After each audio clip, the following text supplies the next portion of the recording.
Alright, hey guys, and welcome back to Elite Dangerous. I'm Shadow, and this is Pimp My Cobra MkIV. Now, as the name implies, we are going to take an ordinary Cobra MkIV stock, and we are going to turn it into something really cool. Now, we're going to do several different builds over the course of this series. We're going to do bounty hunting builds, we're going to do exploration builds, and we're going to do trading builds. But today, we're going to feature a cool bounty hunting build, and we're going to go over the parts we're going to be using in the outfitting section, and then we're going to take this ship out into a live combat situation and actually see how it performs. So let's actually go into the outfitting section and see what we've got on this particular Cobra MkIV. So here we are at the hardpoint screen, because that pops up first. So let's see just what exactly we have on this ship. Alright, so for our primary weapons, we have not one, not four, because that would be ridiculous, but two plasma accelerator cannons.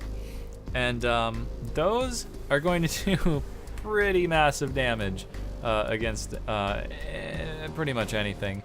And then, in addition to those, we have three fixed multi-cannons. Just, you know, for our normal use, not building up a lot of heat weapons, because your plasma accelerators will build up a lot of heat. So we'll see if that's actually manageable, see if they build up too much heat, because that wouldn't be good if we're damaging our own ship. We don't want to sacrifice ourselves just to kill our enemy. So we'll see how it performs. But of course we have our kill warrant scanner, because if we're going to go out and make money, of course we want to make the maximum amount of money. And then we also have our chaff launcher, because getting shot sucks. So let's not get shot. Remember, in any combat situation, the point is hit him, don't let him hit you. Words of wisdom from Mr. Miyagi. Okay, anyways, internal components. Now we have mostly A-rated equipment on this, some D-rated, and we'll get to that. So we have, for the first thing, we have the military grade composite hull, and that's going to give us our maximum survivability when our shields go down, and our shields probably will go down because this is a small ship.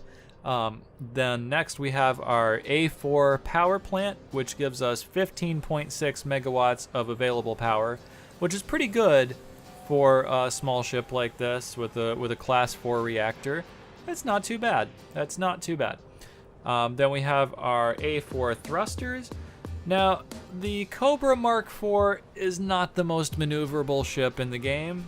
It's alright. It's not the worst by any means, but it's certainly not the best. It can be outmaneuvered, and a lot of things can outmaneuver it. But with the A4 thrusters, we have pretty good speed and we have pretty good maneuverability, so we're going to go with that. Now we have the A4 frameshift drive. Now you don't necessarily need an A4 frameshift drive on a bounty hunting build.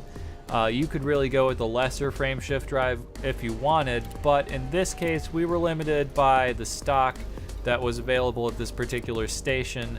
Our choices were basically between the A4 and the B4, and there's really not much difference in terms of power draw for either of these two frameshift drives. The difference is 0.07 megawatts, and that's, in my personal opinion, that's negligible. So we went with the higher end model, and we got the A4, which gives us 15.34 light years jump range with this particular configuration. Depending on how you configure yours, you can get more or less, but this is what we have set up here. Now, the next thing we have is the D3 life support module. Now, we've mainly gone with a D-rated module to conserve as much power as possible, because, again, our plasma accelerators really hog a lot of power, not to mention our shield cell bank over here, which also takes up a considerable amount of our available reactor output. So we've gone with a D-rated life support module because it's slightly better than stock, but it also is not drawing the maximum amount of power that this particular type of module could draw, and D is the lightest weight module that you can put in your ship. So next we have the A3 Power Distributor, And we've gone with the A-rated because we want our combat build to be combat ready as much as possible. So we want our shields and weapons to recharge in the shortest time possible. So that's why we've gone with the A-rated module here. Now for our sensors, again, we've gone with a D module, and again, that's to conserve power. If we had gone with a higher rated module, we'd have to manage our power differently, or maybe make some other compromises in other places. Now, typically you want to have the maximum sensor visibility possible, but we did have to compromise a little bit here with our power draw. So again, we've gone with the D module because it's better than stock, but it's also the lightest module available, and we had to compromise on the power draw. Then we have the A4 shield generator because that is the largest and highest rated shield generator we could stick on this ship. And we've paired that with an A4 shield cell bank, which will recharge 2 rings of our shields fairly quickly. And here we can see that the A4 shield cell bank holds 3 charges. So we can recharge our shields quickly 3 times, and that's it. But that's pretty good because that'll recharge 2 rings of shields. Now for the rest of these compartments here, stock, this ship actually comes with a whole bunch of cargo racks. But for a bounty hunting build, we don't actually need any cargo space. We're not hauling anything. We're just going out, racking up kills, getting bounty vouchers, and coming back and cashing those in. That's all we're doing. So we need no cargo space. So for the rest of these compartments, we have gone with hull reinforcement packages because, again, we're a small ship and our shields are going to go down at some point. It's just inevitable. It's going to happen. So hull reinforcement packages combined with the military grade composite will give us a good survivability in the event that we have to wait for our shields to recharge and stuff like that. Other than that, we have the basic discovery scanner, which just comes stock with the ship. We really don't care about it in this instance because we're not out exploring. When we do exploration builds, then we'll be using more of our discovery scanners and stuff like that. But for this, it's just there. It's just there taking up that compartment. Now, we could replace that with a hull reinforcement package, and you can do that if you want to, but I didn't really feel it was necessary to go that extreme here on this build. So that pretty much covers it for our loadout. So now what we are going to do is exit out of the Starport Services screen, actually launch the ship, go out into a resource extraction site, and see what this ship can actually do in a combat situation. So let's go do that. Here we go.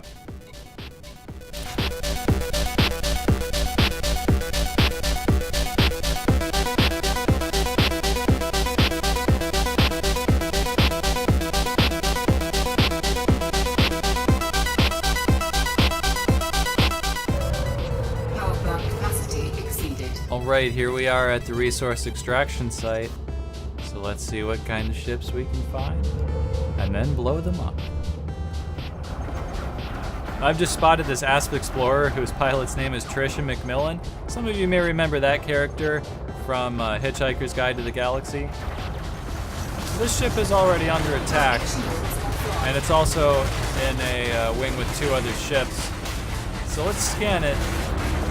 And since it's almost dead already, this is probably a good test to see just how destructive these plasma accelerators actually are. So let's do this. Here we go. Wow. Okay. I am impressed with the damage that those just did. So we just took that ship down from about 40% down to about 17% with one shot. That was pretty good. That was pretty good. Okay. So, why don't we just target this Fer de Lance over here? And it's gonna target us anyways. And since it's already attacking us, we don't really have time to scan it.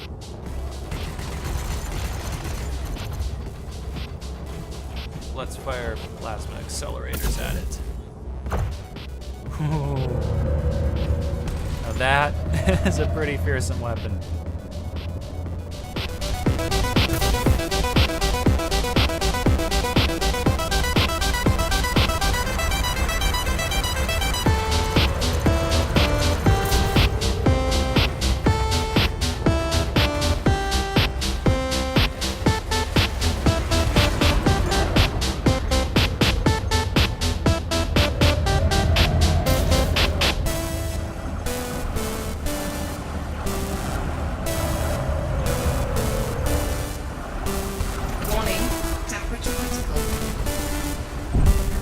Okay, and finally that Fer-de-Lance is toast. Now there seems to be nothing around here but system security ships. Okay, so we've actually found 2 Anacondas up ahead. And it looks like they're both engaged in combat. So, let's see just how well this ship performs against one.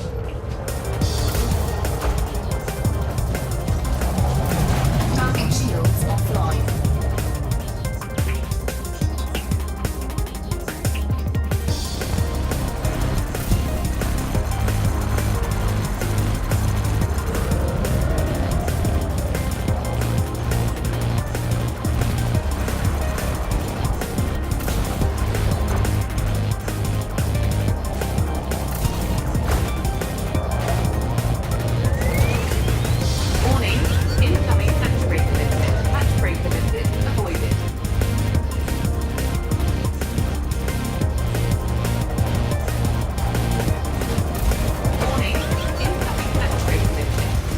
So impressed with this build.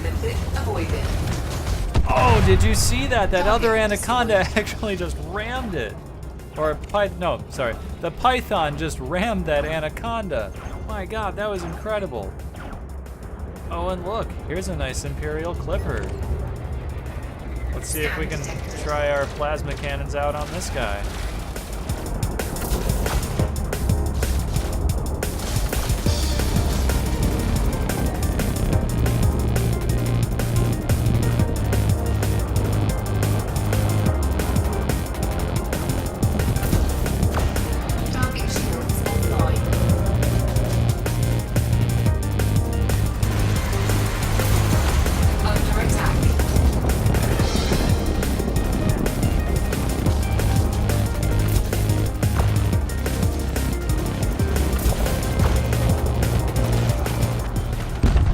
That was a little bit more challenging to take out a ship that wasn't actually preoccupied with other vessels, but we managed to do it with only minimal hull damage. Now, let's take out maybe one more ship around here, and then we will probably pronounce this a success. And isn't this great for our final one, a nice Fer-de-Lance.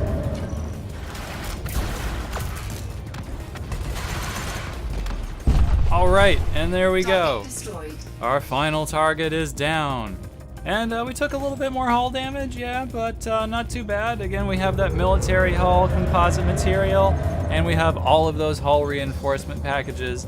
So yeah, we can take a fair amount of damage directly on our hull and not have to worry about it really.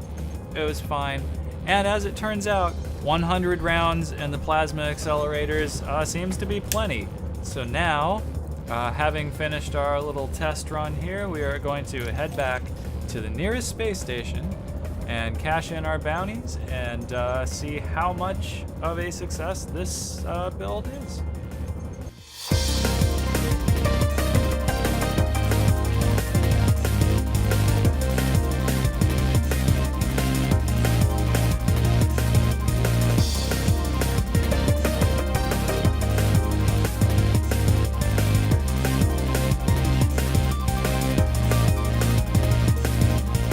Alright, here we are back at the station, so it's time to cash in our bounties, and let's repair the ship and reload the weapons and everything.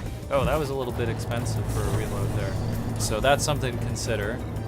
But not too bad, it'll be outweighed by any profits we just made. Okay, so for that about 20 minutes or so of bounty hunting, we've actually made slightly over 1 million credits, so not too bad of a build. If I say so myself. So that's gonna do it for this video, guys. Let me know what you think of this build down in the comments. I'm curious to know. Let me know what kind of builds you guys are using for your Cobra Mark IVs. Let me know what ship is your favorite and what build you're using on it. Also, if you liked this video, go ahead and hit that like button. If you thought it sucked, you can hit the dislike button. And if you guys want to subscribe to my channel, I have more awesome content coming up in the future. I got some new action figures unboxing, and I got more Pimp My Cobra Mark IV on the way for our next build, we are going to be doing some exploration with the Cobra MkIV, so you don't want to miss that. So make sure you subscribe to my channel. So anyways, guys, that's it for now, and I will see you guys in the next one.